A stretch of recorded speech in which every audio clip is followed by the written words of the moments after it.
welcome to a brand new edition in Bleav in Heels Hoops, presented by presented by Bleav Online. I'm your host, Desmond Johnson, joined by the Tar Heel Tribune's R.L. Bynum. Special guest host Pete Chilcutt in the house for this week. Glad he could join us again. Wish it was under better circumstances, as the North Carolina Tar Heels have had kind of an up and down week, defeating their arch rival Duke at home on Saturday night by 9, and then doing what used to be unthinkable, losing to Clemson at home last night, 80-76. The Tar Heels never led in this game and got it as close as 70-70 late in the second half before Clemson kind of put it away in the last 3 minutes. Guys, let's just, I did find RL's video of Hubert Davis post-game talking about how the team just kind of wasn't really ready. Give me your initial thoughts here on what you saw. We won't linger on the Duke win too much since it happened on Saturday, but thoughts initially on what you saw last night, and is it fixable? Let's start off with you, RL. I'll tell you, for the first time, it's the first time I've seen Armando Bacot look so frustrated talking to us after a game. And believe me, I saw that a lot last season. You could tell he wasn't happy with how they practiced. He even said the shoot around didn't go well. You can't blame him, maybe other than not blocking out a couple times down the stretch. 12 of their first 14 points, 24 points. But yeah, just overall, just Clemson looked hungrier. And as Roy Williams might say, Carolina was fat and happy after the Duke game, and it just showed. They didn't play spirited, and just didn't seem to put everything into it like they did a few nights earlier. Pete, what was your initial thoughts watching that game last night? It felt like they just can never really get out of their own way. Yeah, exactly. I had a buddy in town, and I kept on saying, like, they're doing whatever they can to lose the game. It felt frustrating, along with Armando, the kind of same feeling that maybe not prepared, which I could kind of understand at the beginning, but you become so used to this season, then making some big plays down the stretch, especially to close out some of these games on the road, and to be at home with a home court advantage and making the opposite of those plays at home. Missing some of those shots we've been making, not blocking out, just turnovers, and things kind of added up. And I'm not overly concerned, but 2 out of 3 losses going forward, going on the road against a tough team next game. There's some things to fix, and it did show you a little bit about maybe some of our depth is needed in a game like last night, where we didn't have Seth able to come in and provide some of that spark he usually does. That was the biggest. You go back to the Florida State game where Carolina was down big and came back. Seth Trimble's energy and particularly his defense really sparked that, and Carolina really could have used that particularly in the second half yesterday. And Paxton Wojcik had some solid minutes, but he doesn't have the tenacity on defense and the ability to drive Carolina's press like Seth Trimble. Before, and that was actually where I was going to go. Was the absence of Seth Trimble was bigger than what I expected it to be. Before I get to that, though, a quick word from our sponsors over at Bet Online. I need to get this in the first couple of minutes of the pod. With the Super Bowl right around the corner and the NBA season in full swing, Bet Online has you covered with all the up-to-the-second odds, news, and scores. With additional odds, lines, trends, and info on both desktop and mobile, you can access the world's best wagering information anytime. Head there today to get into the action and see all the updated odds. Remember to use the promo code Bleav, BLEAV, to receive your 50% welcome bonus on your first deposit. Bet Online, where the game starts. And for me, the absence of Seth Trimble, that first point guard off the bench, he might be one of our best perimeter defenders as well. And so him not being out there kind of opened it up for some of the other players besides PJ Hall for Clemson. Armando struggles to defend big men that can shoot threes. And we finally ran into one that was actually hitting them, because Flip wasn't hitting his 3-pointers on Saturday night. And it was a huge difference in that Duke game. I did not feel like – I felt like they almost exerted all their energy Saturday night and then thought they could kind of just sleepwalk through Clemson. And from the way Hubert talked and Armando, and I've actually pulled Armando's comments about it as well, so we'll get to those in just a bit. It kind of felt like they recognized that too. The trick now is, what do you do about it? Like, is this something that's going to carry over to Saturday when they go to Miami, which I would assume not, since it's a road game. It's Miami. Miami was just like Clemson a couple of months ago, highly regarded coming into ACC play, dangerous game going into it. Or do you hit the proverbial switch and get back to what you were doing the past 10 games, which was basically just kind of controlling outcomes of games from the second half on. And even in this game, they were down 16 and fought all the way back to tie the score, but it felt like they didn't have enough to get over the hump to keep the score. They never had the lead the entire game. It took so long for RJ to get going. Just it seems like a lot of things have to happen for this Carolina team to lose. That's kind of where I'm at right now. Like, it can't just be it's an off night. Like, it has to be multiple things have to happen for Carolina to lose. And people are hitting me with, well, they've lost 2 of their past 3. Yeah, that was a combined 4 points. And one of them was a wild layup at the end of the game, and the other one was just, semantics at the end with Clemson. So I didn't really leave that game feeling bad. We were talking about it off camera. In a weird way, Carolina took one for the league by losing to Clemson, because now that elevates Clemson in the net. R.L, can you explain what happened after after Clemson beat Carolina in the net rankings, not just for Clemson and Carolina, but my understanding, it rippled across a bunch of teams that have seen Clemson over the past couple of weeks. Yeah, the Clemson moved up to 31 in the net, and so one more spot. And last night's loss is a quad 1 loss, which is better. And Wake Forest, the net rewards blowout wins. So like they paid attention Wake last night. Forest moved up higher after beating Georgia Tech than Clemson did, beating the number 3 team on the road, which is crazy. I don't understand it. I don't understand. And then so now if Wake Forest moves up 2 more spots, that victory Carolina got is a quad 1, so that would help. So it's weird how it shifts throughout the year. Wins that you thought were huge at the beginning of the year, by the end of it, like our win against Arkansas. Like, I'm not sure how much that's actually helping us now, because Arkansas kind of fell off a cliff once they got into SEC play.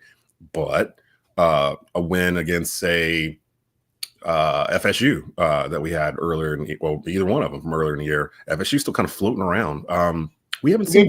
Conversely, the Villanova loss is now quad 1 because of a win they had on Sunday. So. See, and Nova's not that great. They're not very good. And I gotta let me address this before I get to Hubert and Armando's comments, and maybe Pete, you can address this. The UNC Duke rivalry, we touched on this last week because Carolina came out victorious. And I joke around with Duke fans online where if Duke loses, I'll post, oh, did Duke lose last night? That kind of thing, just poking the bear, that kind of stuff. But never, as a Carolina fan, never would I sit there and go, I'm a Pitt fan tonight because Pitt beat Duke. You know what I mean? Like, that's just that I don't need to do that. I'm a Carolina fan. Like, I don't need to root for Pitt to beat Duke, but if they so happen to do it, great. I'm gonna cheer the fact that Duke lost. What I saw last night online was a lot of Duke fans basically proclaiming that they were now Clemson fans because of what Clemson did to Carolina.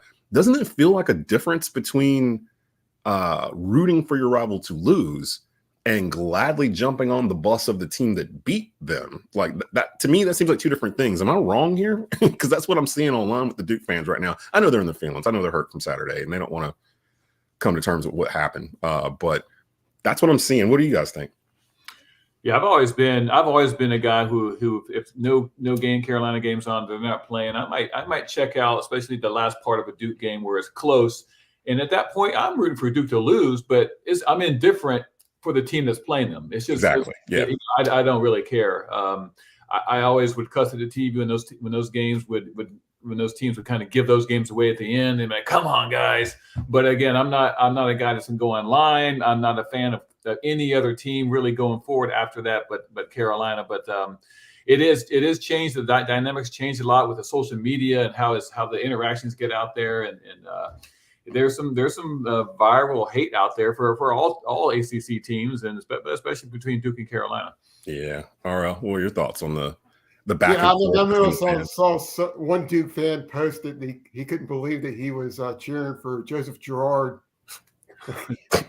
Yeah, but it's Carolina fans are the same way. My goodness, when Duke's playing, cheering for the other team for one game, so it's a dynamic that happens a lot.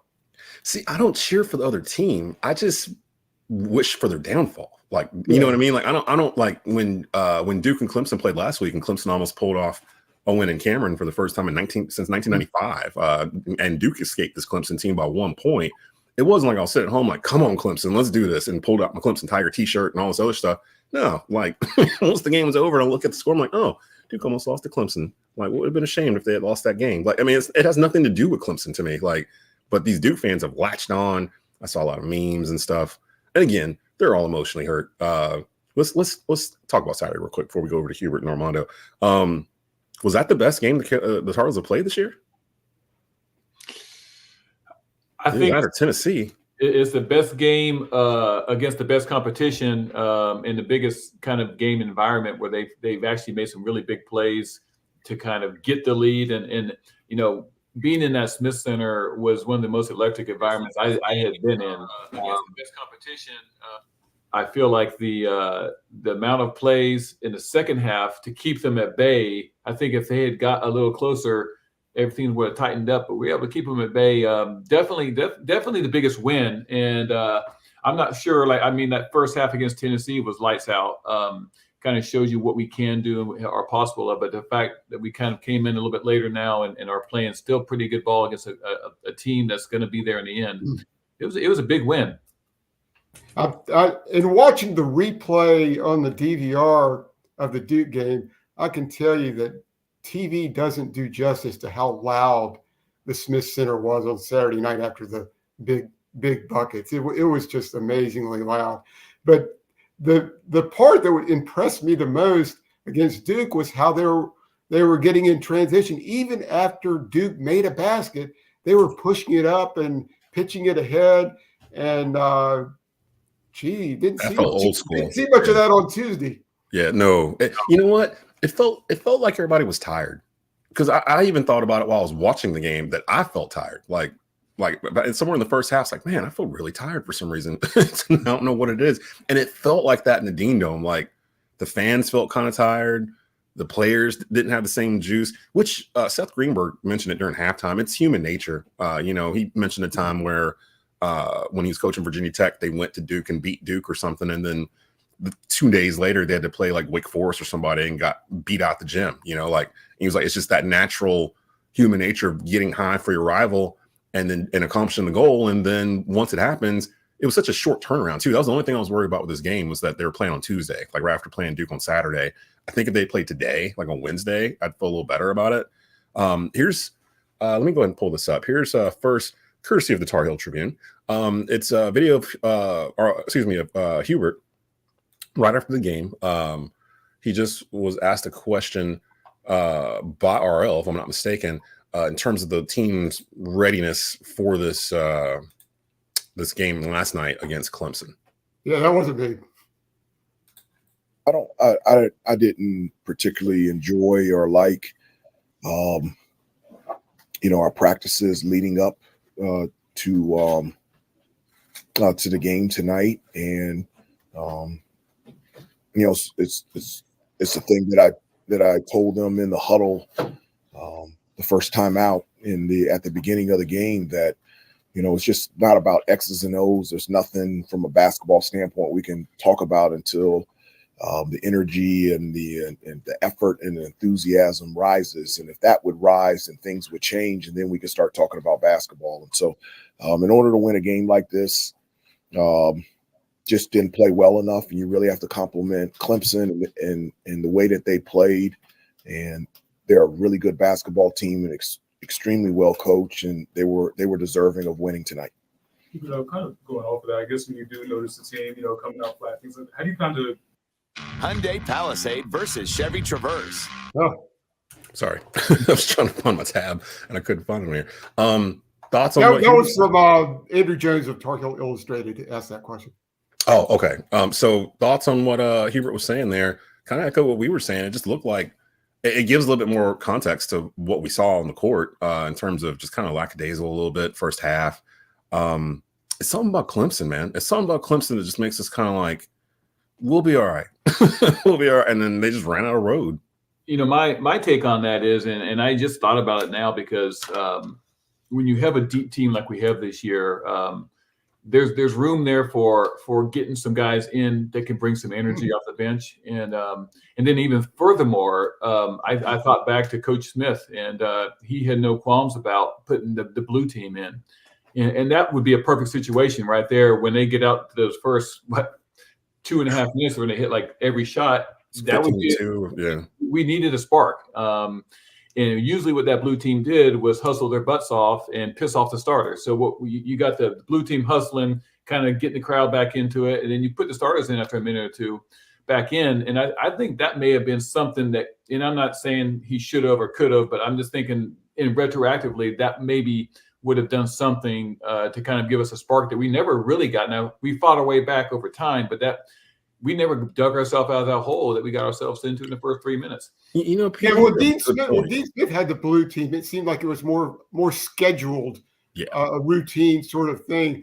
But Roy Williams tended to be upset, and he would make it. It would be more punitive by sitting everybody in down and throwing in 5 reserves. Yeah, and that would be what probably was might have been helpful at that point. Does that still exist? Because I'm sitting there thinking during Hubert's tenure there, has he thrown in a blue team like that? I don't think so. So, I mean, is that even an option still to do something like that, to pull all 5 and just drop in the next 5 from off the bench and let them sit for a little bit?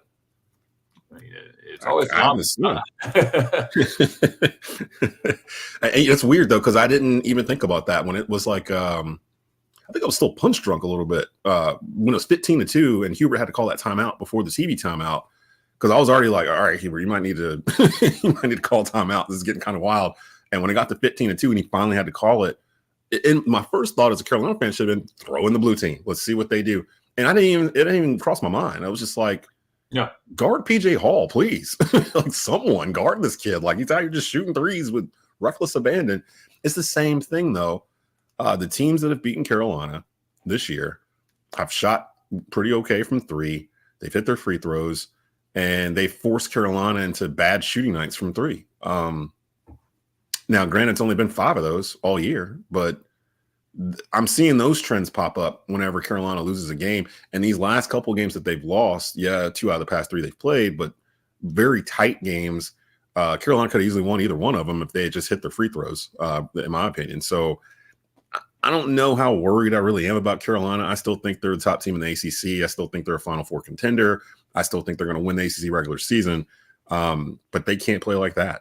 They can't play like that and expect to win games in this league where the rest of the nation might think it's underrated. But if you sit here and watch ACC basketball on a weekly basis, there's a glut of teams in the middle. Virginia now is all of a sudden in the middle of all this, and they've got like the longest home winning streak or something in the country or something right now. So Virginia's lurking. Duke is still there. Wake just had that huge win over Georgia Tech the other night. NC State's still lurking around. This Clemson team, Miami, who we see on Saturday, they're all kind of bunched in the middle of the ACC. And it wouldn't surprise me if any of those teams got to like semifinal Friday night or whatever in the ACC tournament because of just the way they're all grouped together. I think hopefully it's not a trend, but the Carolina's defense has been huge most of the season. They had held every opponent under 70 points first 9 ACC games, and they've given up 74, 84, and 80 in the last 3 games. And I don't know what's the cause of that. Now, it seemed like to me that they were not switching as much against Duke, but they were back to switching a lot against Clemson. What did you see about that, Pete? Yeah, I know they tend to switch to all those top pick and rolls, and I don't always agree with that. But I mean, they do what they do. I kind of noticed, the flip side of pushing it so much is you're going to get more possessions for both teams. And I love the offense that the way we're pushing the ball up the court.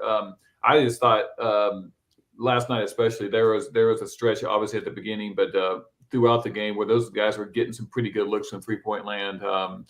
And I was worried about Gerard and PJ Hall in the first game at Clemson, and they both shot poorly. And I think that may have caused some false sense of comfort with those guys, because those guys Gerard was always a scorer up there at Syracuse, and PJ Hall has proven you give him a little. He was getting I know I was at that Clemson game at Clemson when I did it, and he was getting contested shots. I mean, Armando was out a little bit farther, so I'm not necessarily worried about the defense, but at the same time, it is something that has to be a staple of ours if we're going to get very far at the end of this year. We can't have it fluctuate game to game.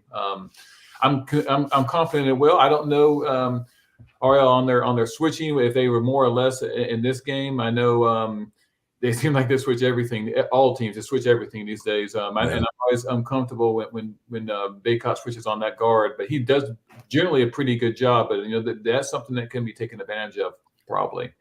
Yeah, they did get caught one time too. RJ and Armando got caught in a switch, and it put RJ on PJ Hall, and PJ Hall immediately knew it and went down in the block, got it, and did a spin, and he was at the rim and dunked it. I mean, Clemson played really well. We need to address that. It's not so much what Carolina didn't do. The teams that have beaten Carolina the past couple of weeks, Georgia Tech and Clemson, they played really good games. We can't take much away from them, especially last night. Clemson did everything they were supposed to do to win the game, and they're not scared of the Dean Dome anymore. Going into it, a lot of kids that were on that team were on the team in 2020 that actually broke the streak or whatever, and 0-59 and all that stuff. And I think it used to be back in the day, Carolina. Well, actually, maybe you can answer this question, Pete. How did you guys feel when Clemson would come into the house whenever you were playing there? Was it kind of a sense of we got this little brother kind of type of vibe, or were you on alert? We had some pretty darn good teams in my time, and that was probably a little bit part of it. I know when they had the Dale Davis and Eldon Campbell, we were pretty good those couple of years. So we actually took care of business. And that was always, I just felt like we were always just more talented during my tenure here. And I think what we're seeing throughout the league is these teams are pretty much all pretty dang talented and can win anywhere. And the thing I keep on going back to when we run all those games in January on the road was we were making key plays down the stretch to kind of secure those. And some of the fans were overlooked some of the plays with like 7-8 minutes left. But there's a lot of stuff last night that we weren't doing as far as those rebounds. And RJ was hitting those runners all year. He missed a couple last night, and just stuff that, minute things that may not think if you watch them individually make a big deal, but we were making a lot of those plays previously, and I think we will again. It's just last night we didn't. Would it be in the halfway point of the ACC regular season? It's a good part for us to kind of pick our midseason MVP of the team. And I thought it was going to be fairly easy, but after watching last night, I'm like, I don't know. Actually, I'm not sure who it would be. Who would you pick for the midseason MVP on the roster right now? After up to this point, I would still say RJ Davis for sure. Yeah. See, I'm kind of leaning to Harrison Ingram a little bit because of his absence last night. When I don't know what happened. Did he catch like a Charlie horse or something? Well, he took a fall, and it turned out he was cramping. That was the main reason he went back to the dressing room. Because it looked like his quad was like cramped up or something. Yeah. And trust me, I know how, if you've never been woken up out of your sleep from having a Charlie horse or a calf cramp or something, you have no idea what pain truly is. So I understand that, and the fact that he was able to get back in. And as soon as he gets back in, he hits a clutch three that kind of was helpful in that little Carolina run that they had. I'm just trying. Where's this Carolina team without Harrison Ingram? Like, what are they? Same thing with RJ, though. What are they without RJ Davis? So I've kind of prodded the fact that it doesn't feel like you can just shut down RJ Davis and you beat Carolina, or you get Harrison out of the plan and you'll beat him, or Armando for that matter. It feels like you got to take out multiple guys, and Carolina has to beat themselves, in my opinion. And that's kind of what happened last night. They started out way too slow. Georgia Tech, they underestimated Georgia Tech. But if they're on one from the very beginning, like that Duke game Saturday night, they're a very hard team to beat. If they're all in line with what they're trying to accomplish from the very beginning, and for the most part, they've been like that all season, except for 4 or 5 times. Here's Armando after the game and his comments. This is courtesy of Pat Welker from WRAL. Basically echoing the same thing, that he saw some stuff he didn't like before the game began, and that's what kind of, in his opinion, led to what's going on. Let me make sure. Here we go. Just too casual. Practice, we didn't come out how we wanted to. I mean, our practice, we're going full on all out, and they just haven't been that good these last 2 days. And shoot around today, we had a bad shoot around, and even in warm-ups today, we didn't get out there on time. We just our approach this whole coming up to this game just wasn't where it needed to be, and we got what we deserved. Mondo talked about coming out late for warm-ups. Where did that come from? Was that just like naturally occurred, or was it like just hanging out, or what happened? I feel like, most people would take naps before the game, and I feel like we just weren't ready to go. Some people slept in. We're getting taped, and people were just late, and it just can't happen. I feel like that showed in the game. That was like one of the first games we were late, and we came out slow. Energy in the warm-ups was slow. Energy at halftime, everything wasn't the same. Just too casual. Practice, we didn't come out. So basically echoing what Hubert said, are you concerned that I like the fact that they called this out. Pete, as a former player, would you prefer them to do that kind of stuff like the way they did it in today's world, being asked by the reporters post-game, then being truthful, like we weren't ready, this is what happened, or keeping that in-house and addressing it with the team after the fact? Is it better to kind of put it out like this? I like the blanket statement, we weren't ready to play, and then you address what the specifics in-house. You don't want to start anybody with any finger pointing, because now we're going to be like, okay, well, who was late? Because somebody that was my first thought. That was literally my first. Well, who was it? This team is close, but when we start specifying what certain things happen, people are going to be like, okay, well, I know he came in later, and so I'm more like we weren't ready to play. We got to do better. I got to do better, and they handle the details in house. It is unfortunate, but this team has so much veteran leadership that they need to take care of those issues, and I think they will. Armando is always very honest with us, and I question whether we even know about that players only meeting after Georgia Tech if he hadn't brought it up in the press conference ahead of a Duke game. So yeah, I always appreciate his honesty, and last night he clearly looked discouraged. I'll pull up here before we get out of here real quick the standings as they stand as we go into the weekend. Carolina has a road game versus Miami Saturday. R.L, do you know the time for that one off the top of your head? 4:00, I believe. Yeah, 4:00, and I imagine it's on ESPN or ACC Network through ESPN. ESPN. So Carolina sitting at 10-2 in conference play. Still a game ahead of the rest of the pack. 18-5 overall, 10-1 at home. That was their first home loss of the season. Was to Clemson, of all people. 5-1 on the road. Virginia has snuck up to second place. It's crazy because they got blown out by like Notre Dame like a month ago, I think, and everybody left them for dead. And all they've done is go on a 7-game win streak. They're 13-0 at home. Wake Forest is 12-0 at home, actually, and they're right here in the thick of things. So Virginia's second, 9th ranked Duke in third, along with a grouping of NC State, Florida State, Wake Forest, all at 7-4. You got Miami at 6-6, who we will see on Saturday.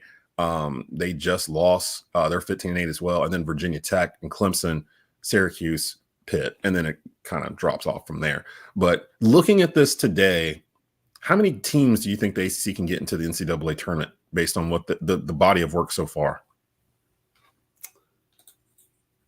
Pete? I'm counting right now. I'm looking through here. I watched the end of the Virginia game, the last game. They did look like they're playing really well. 3, 4. I mean, I heard 5 on the news this morning, but I think maybe even 6. Ooh, okay. Carolina, Virginia, Duke. You got State getting in there. Florida State, Wake. I have Florida State, Wake. I have Clemson down there. They're down there, but I have them getting in. Yeah, I've seen people say Wake probably wouldn't get in at this point. A lot of it's non-conference, what they did in the non-conference. Same for NC State. Floating around towards the top of the league standings, but they don't really have a signature win outside of, well, really at all, State or Wake Forest. And I'm sitting there thinking about it. Wake had an opportunity against us, but they just weren't able to do so. Hell, even Duke's main marquee win this year is what, Baylor? because I was trying to think who else have they beaten this year. Baylor, I guess, and Baylor's top 15, so that would be Duke's signature win. Ours would be Tennessee, and we don't really have a. Well, I was gonna say we don't have a bad loss. I guess Georgia Tech would be considered a bad. Is it? I don't know. What do you consider a bad loss nowadays? Because they were saying on TV, Clemson's probably a tournament team, like Pete was just saying. So not necessarily a bad loss, but a loss is a loss. I don't know. We'll keep an eye on this because there's still, again, it's a 20-game season. We're 12 games in, so we got 8 to go. And coming up this Saturday is, of course, the Miami Hurricanes. Any quick thoughts on Miami before we get out of here, and what you expect to see on Saturday? Well-coached team. Those expectations maybe haven't been met, but they were there for a reason. You know, we gotta come ready to play. I think if there's any game where you want to come out with an edge ourselves and get back into the flow, it's going to have to be these next couple on the road, especially in Miami. It's going to be tough. I mean, all these road games in the ACC, as we kind of talked about, you got to make plays to win those games. They're not going to come to you on a platter. So, going to be an intense game. Hopefully, we can get a nice, consistent effort throughout. Yeah, I mean, it's going to be sold out, and they have a lot of pieces from the team that made the Final Four. Now, Wooga Poplar has been disappointing this season, and watch him come through with a big game when you least expect it.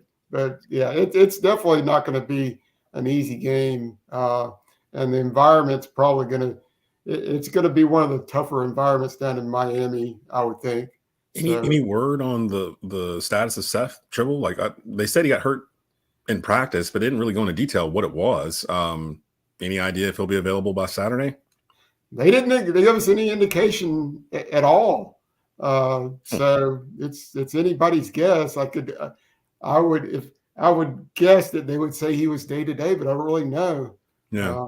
So obviously it would be huge to get him back for the Miami game and the Syracuse game. I did like the grit of Paxton Wojcik during the game in terms of he was not afraid.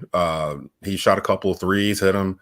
Was active. He was, down the board, slapping the ball out of there, just being just that dude, like down in there, kind of dirtying up a little bit, which is what we kind of needed with no Seth out there. But it does drop off from Seth to Paxton when it comes to athleticism and defending and a lot of other things. So there's that. I do expect Carolina to come out hair on fire on Saturday because they are a veteran team. This is one of the oldest teams in college basketball. So I don't think that they took too kindly to losing to the likes of Georgia Tech and Clemson over their last 3, right when their profile was getting raised to one of the top 4 teams in the country.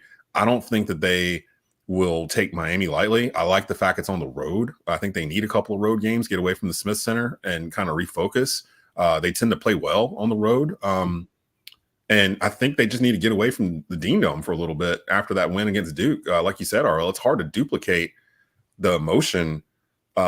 You could hear the noise through the TV. Like, it was the loudest Dean Dome's been all year. Like, that crowd was rocking. And to still naturally have that in your ears 2 days later, they were flat. They couldn't hit shots first half. Like, you could just tell that it just took a lot of energy out of them, which is fine. It's your biggest rival. It's Duke. It's nationally televised. ESPN's there all day, College Game Day and all that stuff. I get it.